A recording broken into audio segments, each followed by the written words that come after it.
Vamos ahora a leer 2 de Pedro 2, que dice así: pero hubo también falsos profetas entre el pueblo, o sea, antes en el Antiguo Testamento hubo falsos profetas, como habrá entre vosotros falsos maestros. Ya de plana, de primera entrada, y Jesús lo dijo: ustedes van a ver lobos en medio de ovejas.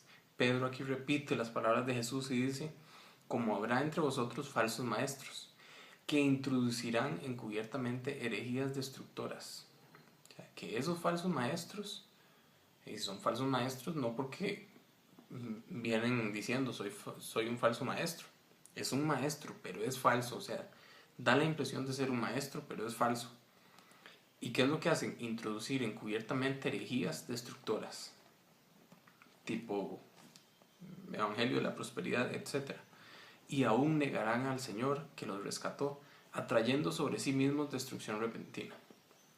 Y muchos seguirán sus disoluciones, o sea, muchos van a seguir esos falsos maestros, por causa de los cuales el camino de la verdad será blasfemado. Por estos falsos maestros, muchas veces la verdad de Jesucristo será blasfemada, que es un tema que se ha dado mucho en el cristianismo, digamos, evangélico, por el tema de dinero, de manejo de dinero. Y por avaricia, y aquí viene el mismo tema, ¿verdad? Y por avaricia harán mercadería de vosotros con palabras fingidas. Deme aquí, pacte con Dios y entregue tal ofrenda y Dios va a contestar, ¿verdad? Por avaricia, con palabras fingidas, hacen de una mercadería el cristianismo. Sobre los tales ya de largo tiempo la condenación no se tarda y su perdición no se duerme. O sea, es un tema muy serio delante de Dios. De hecho, Jesús, ¿cuándo volcó mesas? ¿O cuándo dice la Biblia que fue tan violento como para volcar cosas y abrir jaulas? Las únicas 2 veces fue en el templo. O sea, eh, lo peor es alguien religioso haciendo algo en contra de Dios, pero simulando como si lo hiciera por buena voluntad hacia Dios. Versículo 4: porque si Dios no perdonó a los ángeles que pecaron, o sea, cuando Satanás cayó y cayeron los ángeles, dice aquí que no perdonó a los ángeles. A los seres humanos sí nos perdonó. Cuando cayó Adán y cayó Eva, Dios puso a Jesús como el medio de salvación para la especie humana, pero a los ángeles no les dio esa oportunidad. Porque si Dios no perdonó a los ángeles que pecaron, sino que arrojándolos al infierno los entregó a prisiones de oscuridad para ser reservados al juicio, o sea, hay ángeles que están reservados al juicio, y si no perdonó al mundo antiguo, sino que guardó a Noé, pregonero de justicia, o sea, no perdonó al mundo antiguo, los juzgó con otras 7 personas trayendo el diluvio sobre este mundo de los impíos, y si no condenó por destrucción a las ciudades de Sodoma y Gomorra y reduciéndolas a ceniza y poniéndolas de ejemplo a los que habían de vivir impíamente, y libró al justo Lot, abrumado por la nefanda conducta de los malvados, porque este justo que moraba entre ellos afligía cada día su alma viendo y oyendo los hechos inicuos de ellos. Sabe el Señor librar de tentación a los piadosos y reservar a los injustos para ser castigados en el día del juicio. En otras palabras, a los injustos Dios los llevará a juicio, a los justos Dios los, dice aquí, sabe el Señor, en versículo 9, sabe el Señor librar de tentación a los piadosos. Si yo soy piadoso, yo busco al Señor, busco al Señor todos los días, lo busco a Él. Cuando llega el día de mi prueba, Él es piadoso para darme la fuerza, la fortaleza, el vigor para decir no a lo que esté mal. Él sabe librar a los piadosos de la tentación, mayormente aquellos, versículo 10, y mayormente aquellos que siguiendo la carne andan en concupiscencia, en inmundicia y desprecian el señorío. Bueno, hablando de los juicios, de los injustos. Atrevidos y contumaces, no temen decir mal de las potestades superiores. Mientras, o sea, hay pastores falsos o predicadores falsos, aquí falsos profetas que dicen, Satanás, esto, te reprendo, y eso, lo otro, y todo es contra Satanás. Dice, no temen decir mal de las potestades superiores. Diablo, cochino, ¿verdad? mientras que los ángeles, que son mayores en fuerza y en potencia, no pronuncian juicio de maldición contra ellas delante del Señor. O sea, es que Dios se encargue, pero yo no.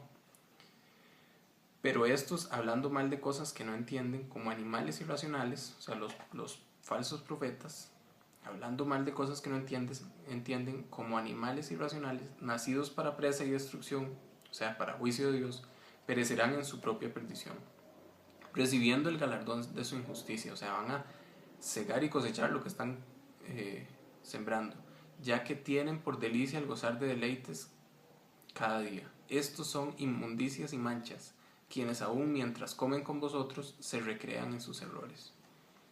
Ojo que están cerca de nosotros, pero son falsos, ¿verdad? Tipo Judas, que comía con Jesús, vivió con Jesús, lo conoció por muchos años, y resulta que robaba, o sea, era el que era el contador de Jesús y le robaba extraída de la bolsa. Versículo 14. Tienen los ojos llenos de adulterio, no se sacian de pecar, seducen a las almas inconstantes, tienen el corazón habituado a la codicia y son hijos de maldición. Esto es el reflejo de lo que sigue hoy con muchos pastores, ¿verdad? O sea, codicia, hijos de maldición, etc. Han dejado el camino recto y se han extraviado, siguiendo el camino de Balaam, hijo de Beor, el cual amó el premio de la maldad. Este Balaam fue cuando Israel salió de Egipto, hubo un pueblo que llamó a Balaam y le dijo, vea, por favor, Balaam, usted que es profeta, maldiga al pueblo de Israel. Y Balaam le dijo, es que yo no puedo maldecir al pueblo de Israel porque es el pueblo de Dios. Cuando digo pueblo de Israel es lo mismo a decir yo, y es una imagen de la Biblia, ¿verdad? Que alguien llamó y dijo, maldiga a esta persona. Y el profeta dijo, es que yo no los puedo maldecir. Y entonces le dijo, pero ¿cómo que no los puede maldecir? Maldígalos, ¿cómo hacemos para maldecirlos? Y él dijo, la única forma es que ellos pequen contra Dios. Y entonces, si ellos pecan, ahí sí los puedo maldecir. Ahí sí les viene maldición. Es el mismo concepto con nosotros. Yo no puedo estar maldito. Pero si empiezo a pecar y me aparto, entonces sí la maldición. O sea, se abren las puertas para que las maldiciones vengan a mí, a mi familia, a mis hijos, a mi esposa. ¿Verdad? Por eso tengo que vivir en santidad, porque solo en esa santidad yo puedo contar con la cobertura de Jesús. Fuera de eso, no. Si yo estoy en pecado, no me cubre la sangre de Cristo. Bueno, lo vemos en Juan. Digamos, sí me cubre la sangre de Cristo para efectos de salvación, pero no para efectos de que no me pasen cosas malas o maldiciones. Versículo 16. Y fue reprendido por su iniquidad, pues una muda bestia de carga, hablando con voz de hombre, refrenó la locura del profeta. Esto se puede leer en Números 22. Pero el punto es que Balaam, por plata, fue y maldijo a Israel, porque era avaro. Y así eran los falsos profetas. Versículo 17. Estos son fuentes sin agua. O sea, fuentes porque se supone que dan agua al pueblo, pero son sin agua. Y nubes empujadas por la tormenta, para los cuales la más densa oscuridad está reservada para siempre. Jesús dijo, al que mucho se le da, mucho se le pide.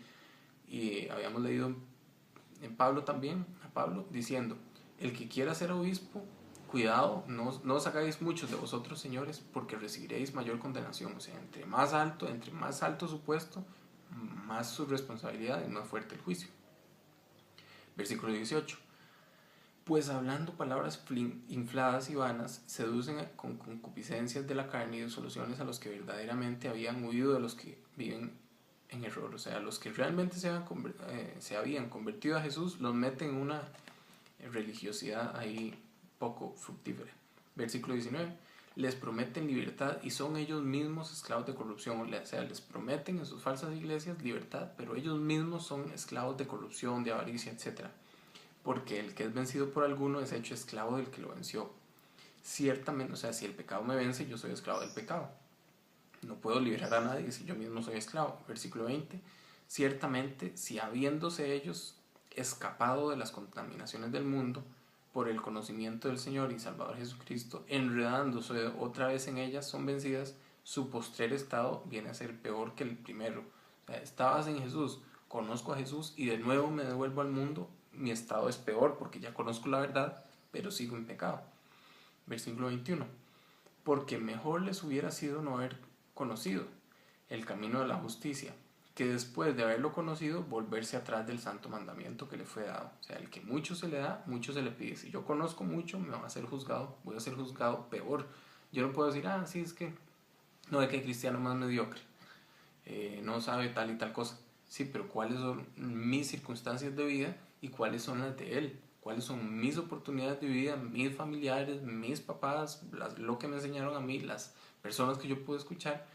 ¿Y cuáles son las circunstancias que él tuvo? Tal vez yo tuve 1000 veces más oportunidades, entonces tendré un juicio 1000 veces más fuerte. Versículo 22, pero les ha, por eso el cristiano no puede decir, no, es que esos sí son pecadores, ¿no? Ahí en, no sé, MTV, fulanito, sultanito, lo que hace, qué bárbaro ese actor, hacer tal cosa, ese jugador de fútbol, sí, pero tal vez él no tuvo la luz, ni tuvo las circunstancias, ni los amigos, ni las enseñanzas, ni la crianza que yo tuve. Con suerte ni ha escuchado nunca de Jesús. ¿Cómo quiere que viva si nunca ha escuchado de Jesús? A mí una pequeña mentira me va a ser contada mucho más, es como un homicidio que él cometiera. ¿Por qué? Porque la luz que yo tengo es mayor que la luz que él tiene. Es, es igual, digamos, en balanza, que yo mienta a que él mate, porque él no tiene tanta luz como yo, como digamos, yo pudiera tener. Versículo 22, pero les ha acontecido, digo yo no por yo, sino como ejemplo. Versículo 22, pero les ha acontecido lo del verdadero proverbio. El perro vuelve a su vómito y la puerca la va a revolcarse en el cielo. Y eso sería, bueno, esto último es, el puerco vuelve, o sea, si sigue siendo perro, va a volver a su vómito. La puerca, por más que la laven, va a revolcarse en el cielo. ¿Por qué? Porque sigue siendo puerca. O sea, si yo no he sido realmente renovado por Jesucristo, aunque yo levante las manos y vaya a la iglesia y lo que sea, voy a seguir mi misma vida de siempre porque sigo siendo puerco. No he cambiado de naturaleza, no he nacido de nuevo, como le dijo Jesús a aquel líder religioso. Tienes que nacer de nuevo para entrar en el reino de Dios. Eso es 2 Pedro 2.